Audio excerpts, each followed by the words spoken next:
Up in the ride, it's a brand new motor. You're on a fly, live la vida loca. Nobody find it's a Coca-Cola. Hold on, hold on.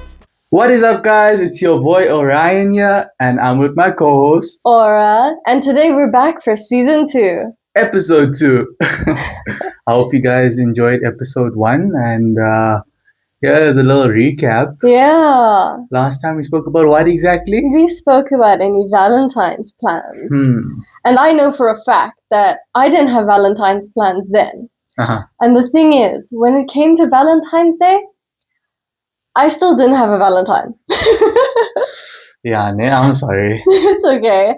I was very happy because I was supplying roses to people. And that's what makes me happy. But also, I spent the entire day with the South African kendo team because we were busy doing kendo for pretty much the whole day. I mean, that's a way to show love, just taking out your frustration, you know? Yeah.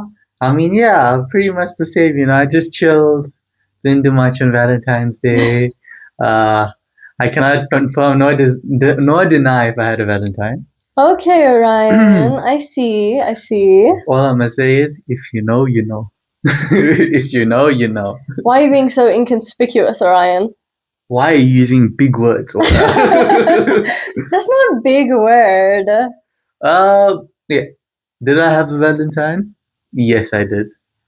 But I'll leave it at that. Okay. If you know, I'll let you leave it at that. That's okay. If you know, because me personally, I had a Galentine's. Oh. Yes, sir. Very cute. I had brought a little chocolate for all of the ladies on the team. Mm-hmm. So I just brought like 2 chocolates because there's only 2 ladies excluding me, so it's 3 with me. But yeah. Did you get any Ferreros? Because I know that's your favorite. Your favorite? Unfortunately, no, I didn't. But I'm gonna go out and buy a box of Ferrero for myself now. For yourself? Yes.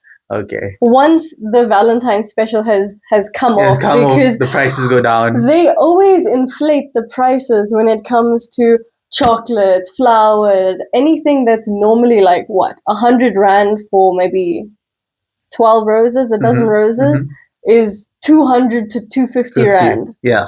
For Valentine's Day or Mother's Day. I mean, that's fair. That's completely valid. It's completely valid. It is not valid. What? It is not valid. How it is not valid? right.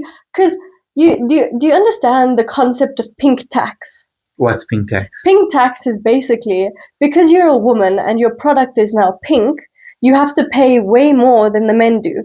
So say, for example, for a singular razor, I would be paying for a guy, as a guy, you would be paying maybe 20 to 30 bucks for a razor, right? If it's cheap, yeah. Yes, if it's cheap. If it's one of the cheap brands, yeah. But then for women, the pink tax, it can be the exact same brand as the cheap one for men. Yeah. But it'll be like 50 to 60 bucks. Just because it's pink. Just because it's pink, Orion. You see, I don't have any control over that, and I really can't help you with that. I know you can't help me, but it's annoying. I feel like you're venting just to vent. Just a little bit. Just a little bit. But did you know, Black Friday, to me, is one of the biggest, makeups ever. Like, it's false. Why? Because you're not saving anything. Yeah, that's true. You know, Black Friday is a scam. Yeah.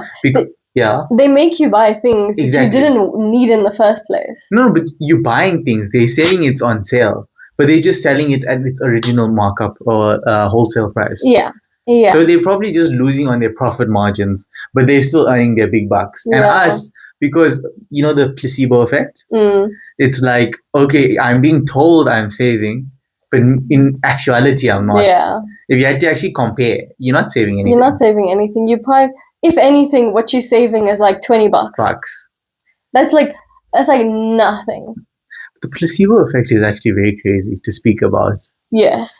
Like if you had to go stand on a scale, all right, and you stood there and it says you 50 kgs, would you believe it? No. No, I'm just saying in general. Like if you know, like let's say like that's you, right? Yes. You around that margin, you stood on the scale, it says you 50 kgs, right? Yes. Would you believe it? Yes, I would believe it. But then if you had to go stand on another scale and it said you are 60, which one will you believe? I'll believe the 50 because I want to be lighter. Exactly. Yes. So it's all a mindset thing. So this is why we say Black Friday is a scam. That's actually fair. But to be fair, you saved money this Valentine's. Or did you not? Actually, no. I made money. I didn't just save money. I made money. So I'm not complaining because we can share the dividends. A win is a win. A win is a win. We can share the dividends. We can speak about this business terms. How about that? I don't know. We'll talk about it later. Okay, that's fair. Yeah. But we pray next year things get a bit lighter hearted and maybe you'll find your Prince Charming. Hey, dude, honestly, it's funny, but I'm enjoying being single. That's completely valid. Because I don't have to worry about when I get home and then having to message somebody. I mean, other than messaging my mom and my dad when I like go out or something. Yeah. I don't have to like constantly be checking up on somebody. Which I mean, I would like, but it's also doesn't matter. Yeah. Okay, that's valid. I mean, I remember those days. Yeah, Orion, you're saying that like we aren't the same age. Yeah. True. No, Orion and I are the exact same age. When's your month? May. Yes. I'm literally 1 month older than you. Only 1 month. What, you're in April? April. April babies. Let's go. Gang. April babies. Personally, Taurus babies, best people ever. I won't lie. I don't believe in star signs. So you're just saying words to me now. That's okay. Just saying words. Do you believe in it? It's not that. So I believe in it to an extent. Okay. I don't believe that your star sign determines the type of person that you are and you aren't, right? Yeah. And the people that you're gonna fall in love with, or the people that you'll meet along the way, right? I believe in the fact that constellations in the sky do have some correlation with the month that you're born. Yes. Okay. That's valid. I mean, I remember growing up, like going through high school, and like I'll be speaking to a girl or whatever, she'll be like, "What's your star sign?" And I'll be like, I'm Aries, right? Yeah. That's the only thing I knew about it. And she'll be like, "Oh, I'm sorry, we're not compatible, bye." And I'm like, does it matter that certain star signs like match? Like, it doesn't. How can you and this is what I'm saying, placebo effect. Yeah. How can you let something man-made, or I'm not saying man-made, but you know what I mean? Yes. Put context to it. Created by humans. Exactly. Yeah. How can you say that determines your compatibility or your demeanor? Yeah. Apparently, like Aries, they fire, they're aggressive. I look aggressive. No, you don't. He's such actually off camera, he's such a huggy teddy bear. Yeah. Like I'm very soft spoken. Like it's not like me, you know? Yeah. So that's why it's very, very rare, I believe, a lot of what I hear. Like even with the news and like people in our generation and stuff, it's like do you let the internet sculpt you? I think our generation is letting it sculpt us. Okay, but are you 6, 7. Sorry. Here is an example of the problem. Hey. What are you, Gen Alpha? Orion, we are born in the exact same year. You're acting like a Gen Alpha. Oh my goodness. No, I just watch TikTok a lot. You know I like irritating you. So it's fair. It's fair. What? Ballerina cappuccino. What? How does it go? Tung tung tung sahur. Okay, now you're just saying sounds. Unfortunately, that is what kids of our day are watching. That's true. On loop, on repeat. Actually, though, I've been seeing this trend of 2016. I know. We in 2026. 10 years ago, it was 2016. It's funny you say that because I was coming home, right? And I heard, you know, the song for the mannequin challenge? Black Beatles in the city. That one, right? Yeah. I heard it. And then I'm like, wow, 2016, we were busy doing mannequin challenges, just standing still. It's crazy to think how long ago that was. Right? Like, I can't fathom it. How old were we? We were 10. 10? Yeah. We were 10? We were 10. My word. Yeah. Which is crazy to think because I feel like I'm still like in my teens. I feel like I'm still a teenager. Yeah. And I'm just starting my 13th year of life. I can't put an age. Like when you say 20 to me, it feels like disbelief. Yeah. Like, do you feel 20? No. You don't, right? No, I don't feel 20. But look at it, right? When we were 10, what were we doing? We didn't have the luxuries of kids today, right? Yep. I remember in my school holidays when I was 10, I would take my 2 couches and I would push them together to make a bed. Yeah. I would make a cozy bed right in front of the TV. I would just sit there for a couple hours and watch TV. Here's a little bit of a deep going back down the road for you. Where you are now, what would you tell 10-year-old Aura about the future to come? That's a deep question, Orion. We're getting deep today. That's a crazy question. Get out that Valentine sadness. It's okay. What would I say to 10-year-old Aura? Yeah. I would say that when you grow up, you're going to be a boss-ass biatch because you are achieving a lot in your life. Yeah. Like kendo. And the thing is, don't give up.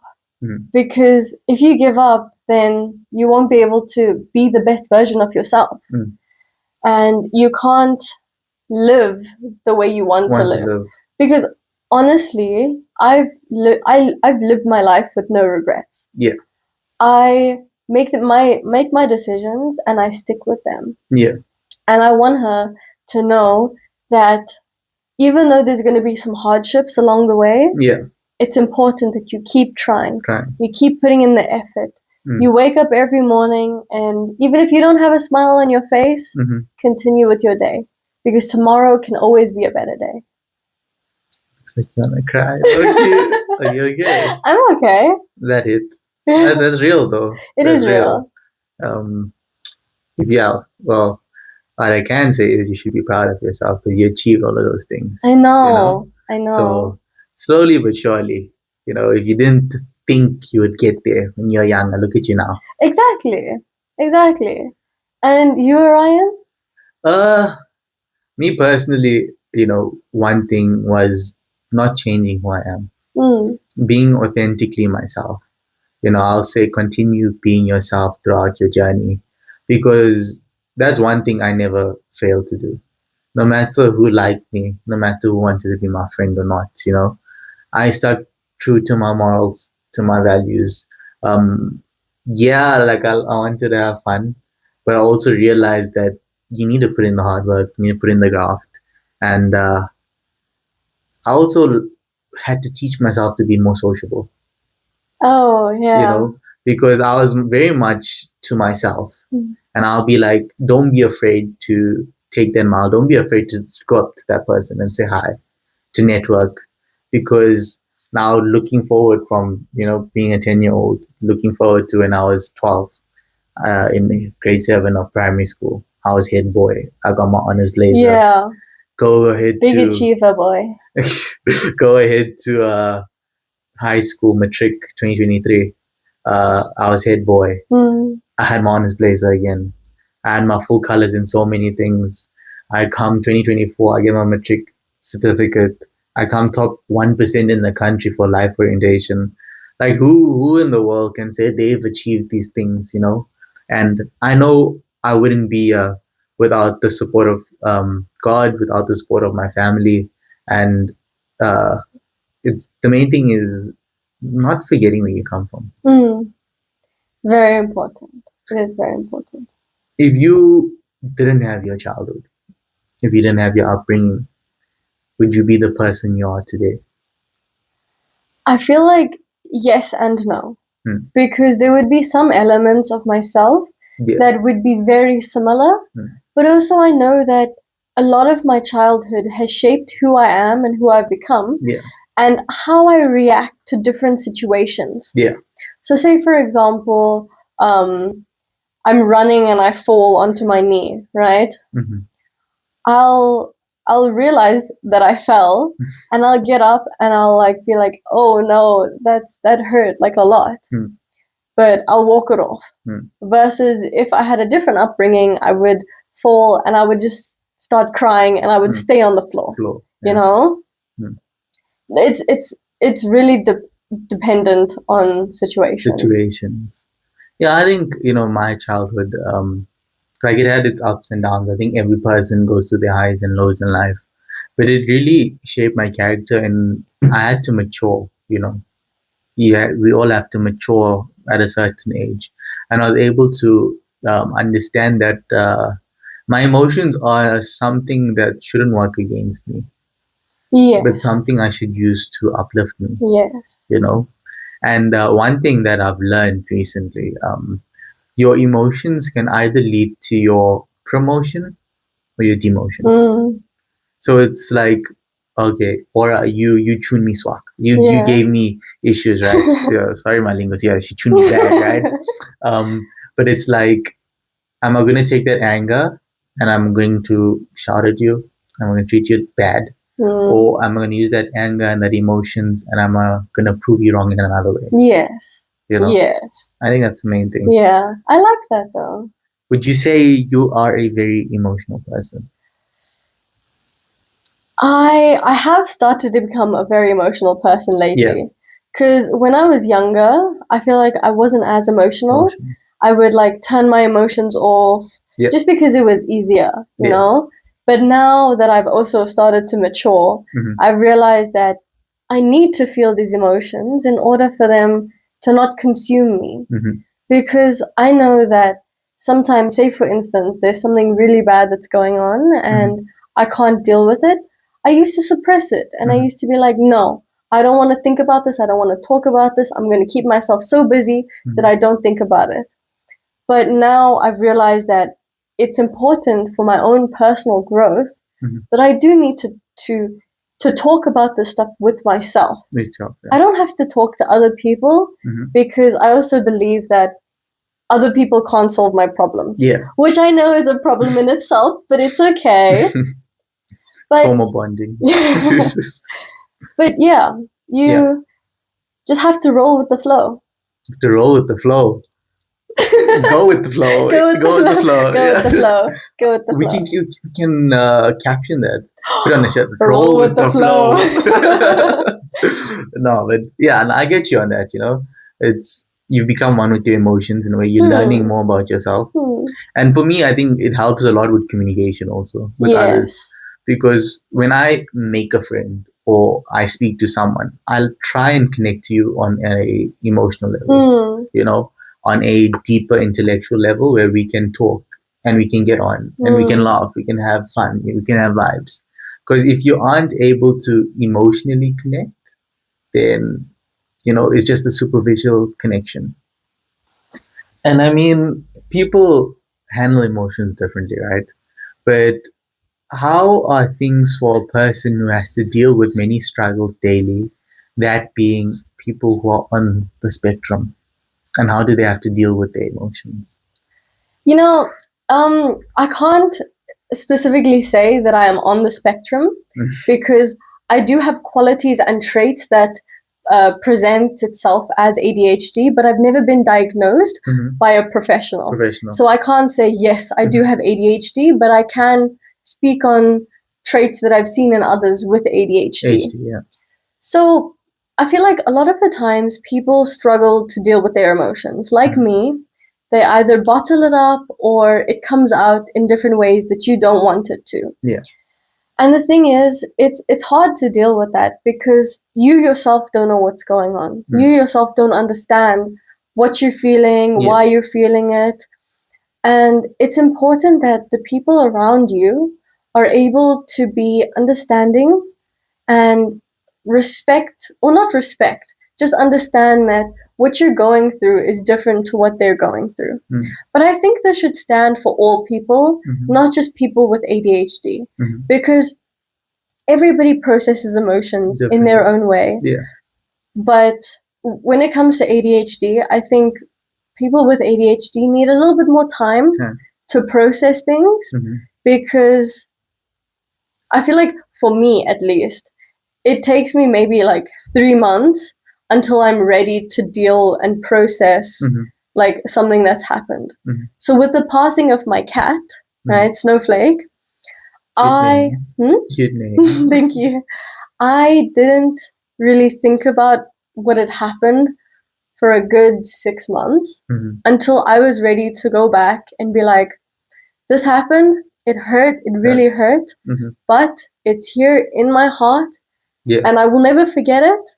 But as a person, I grew to be okay with it. Yeah. Okay. So you like you put your emotions in like a box per se, right? Yes. And you keep it stored away. Yes. And then when you feel like you're mentally or physically ready? Both. So when you feel you're ready to go through what emotions were meant to go through, you'll deal with it. Yes. Per se. Yes. And when you're going through those emotions, how do you feel? Like, is it the smooth navigation or is it like up, down? Oh, up, down? no, it's terrible. It's terrible. It's kind of, so the thing is, what happens is that I feel so much like in my heart that I just stop feeling, if that makes sense. So I feel so much that I go numb, basically. I mean, speaking for yourself and people like the viewers who probably go through similar to what you do you think that's healthy? Do you think that's sustainable? It's not sustainable. So it's not. Why do you divert to that as your mechanism to cope? It's the easiest way to do it. Is it? Yes, for me at least. That's what I feel. Even though it's not ideal, it's how I've learned to be. Yeah. Okay, and then for those who per se struggle with their emotions and their mental health, you know, there's many people in our society that have mental health issues, and it's something that we can't go or stray away from. Yes. It's the truth. Yes. And it's right in front of us. It's the reality. You know. Yeah. For those who don't know what to do with their emotions when something happens, how would you say, from your perspective with how you handle it, how would you say is a good way to handle it? Okay, so actually I have quite a few ways. Yeah. First thing is find yourself a creative outlet. Something that will help your mind go quiet if and when you need it to. So for me, when I was younger, I took up painting as a hobby. Oh, wow. Okay. And I wasn't any good, but it was keeping my mind busy and my head quiet. Because I would have some music going or like a YouTube video, but I wasn't paying attention to that YouTube video. I was paying attention to what I was doing. Yeah. But also, like the Bob Ross tutorials, those are bangers. Because here, he's going so fast, you have to pay attention to what he's doing, right? You can't let yourself get distracted. Also, I did find that going to therapy or going to talk to a professional was very helpful. Because they understand what you, or even if they don't fully understand what you're going through, they're equipped with the tools to help you. Because when I was younger, I didn't have any tools. I didn't know what to do, how to do it. But the first person that I went to when I think I was 8 years old, she was the counselor at my school. And she gave me a little rock, a little quartz rock that whenever I was feeling anxious or I didn't know what to do, I would just like feel the surfaces of that rock. I would center myself and I would be present, even though I know I'm feeling a lot. And just feeling that rock brings me back to a safe place. Because what you do is you create a palace in your own head that you can escape to when you're feeling what you're feeling. Yeah. Wow. That's powerful. Honestly. From my perspective, I mirror the same thing. Like, if you're going through emotions, you shouldn't feel scared to speak to someone about it. A lot of the time growing up, I would go through things, but I'd keep it to myself. And it would slowly eat at me, and I wouldn't feel the best. I'd be like going through, I'll have a million thoughts racing in my head at a time, and I'll just get overstimulated. overwhelmed, and I'll end up crashing out. Yes. And my type of crashing out isn't even getting angry and shouting. It'll be crying. I'll just like break down in tears, like, what's going on, you know? But when I built friendships, relationships growing up, right, I learned that a lot of people around us actually go through similar stuff than we realize, you know? Yeah. And many of us can relate to one another in one way or another. So by actually speaking about your problems, you know, you're able to communicate effectively and understand you're not alone. Yes. The one thing that one person must never do is feel like they're alone in this world. You must never feel like you're unworthy or undeserving of love, affection, care. Because every human has the rights to every single one of those things. And the moment you yourself deprive yourself of that, it takes away your own humanity. Exactly. And I don't think anyone wants to feel that. No. You know, because I think for you and I both, we know what it feels like to be in the depths of being lonely. Yes. We know what it feels like where we don't have really anyone to talk to. And we know the effects it had on us as individuals. But now we able to sit here in a better place, you know, and speak out and help others because, you know, we don't want others to go through the same torment we had to go through, you know. And, you know, for our viewers that are personally struggling with mental health, we will put stuff in the description. Mental health call centers, outlines, if you guys need someone to talk to. Because honestly, they do help, and it shouldn't be taboo because it's something that everybody can benefit from. Yeah. Just having somebody just listen to your problems helps wonders. Yeah. 100%. But for me, like, I think the greatest thing that helped me was growing in my faith. Because even when I didn't have anyone to speak to, I still had someone to speak to. You know, it might have not been someone I can physically see, but I mean, God is always there for me.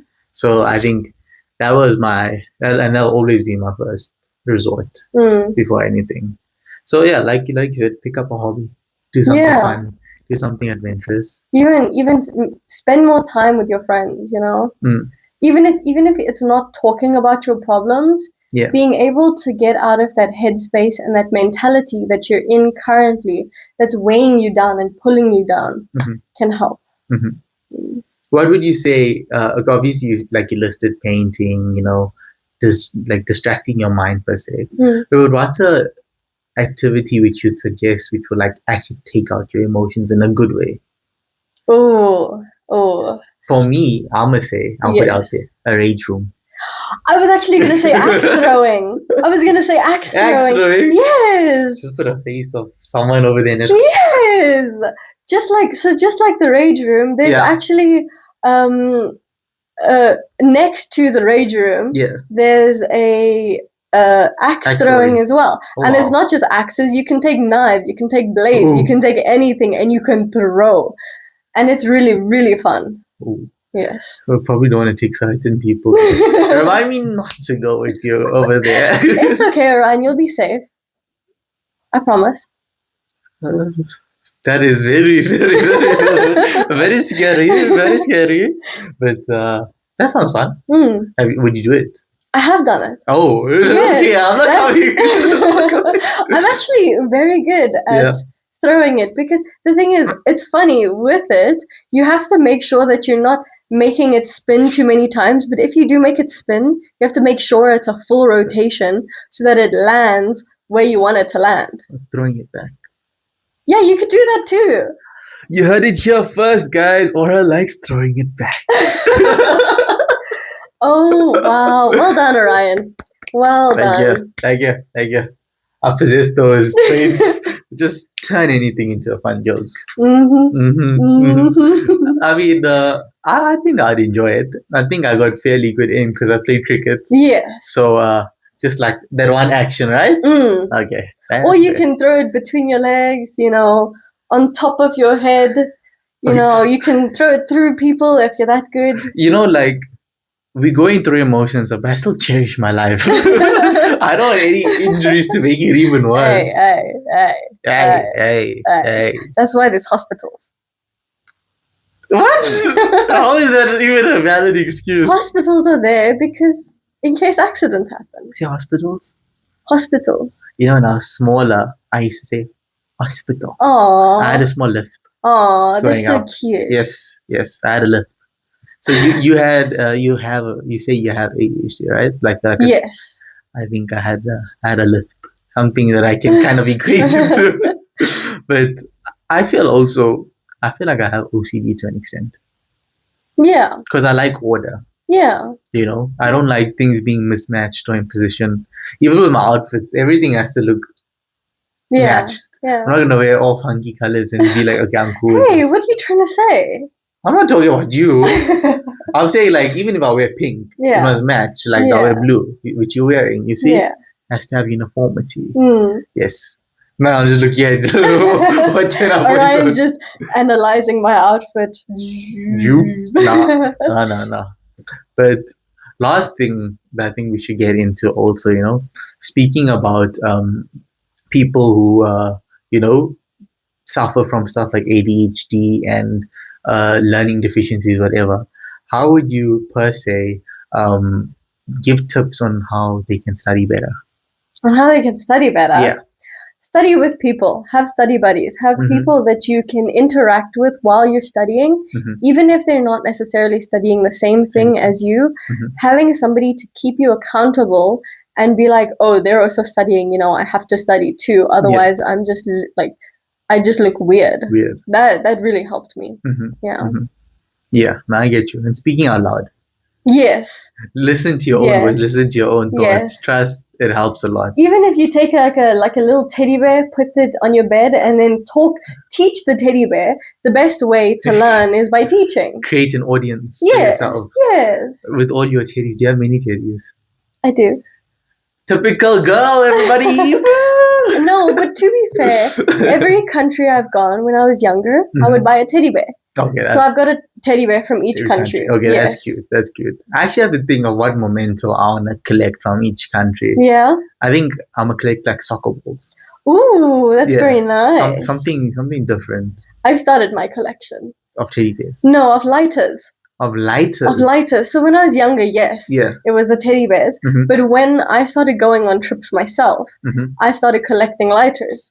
Just because they're so cute, they're a keepsake, and they're small. They're not as big as teddy bears. Does it like give the description? Yes. Ooh, that's cool. Yeah, so it has the place that it was bought in. Yeah. And the thing is, it's a story as well. How did I come across it?